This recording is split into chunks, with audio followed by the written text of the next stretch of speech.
My scary costume, Stitch, you know. I have to pop out for spooky season. We got some spooky season music in the background. But yeah, so that's my scary outfit. But we are gonna talk about convolutions and all these different things for discrete time. Um and yeah, let's put this scary music to a low.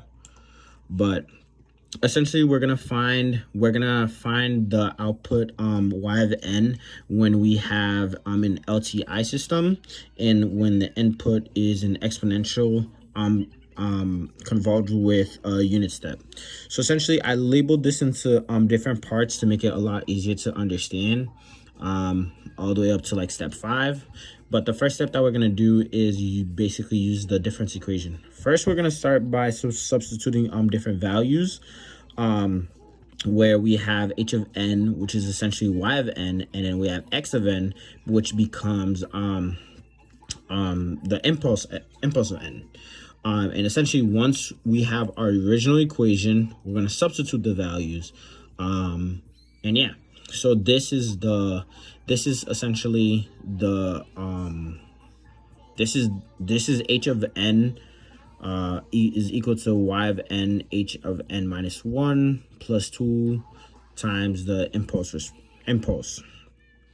So then we move on to the second and third step, which is essentially like the same thing, but essentially where we are solving for h of n and we're solving for x of n by trying to find the different values.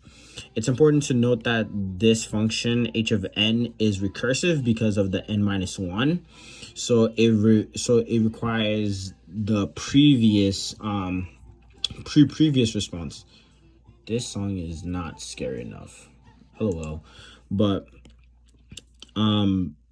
so here we have our different values of when h is 0, 1 through all the way up to 4. We got to make sure that we keep track of this, so that way we are able to graph it for later. We do the same thing for x of n. However, x of n is not a recursive problem. So once we have all of our values, we are then going to graph them, where we have h of n and an x of n. Once we have both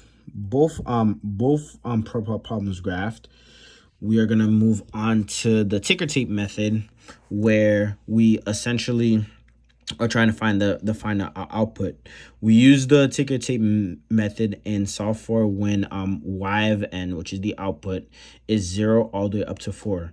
Once we find all the different values, where we have 6, 3.9, then we get our final output, which is y of n.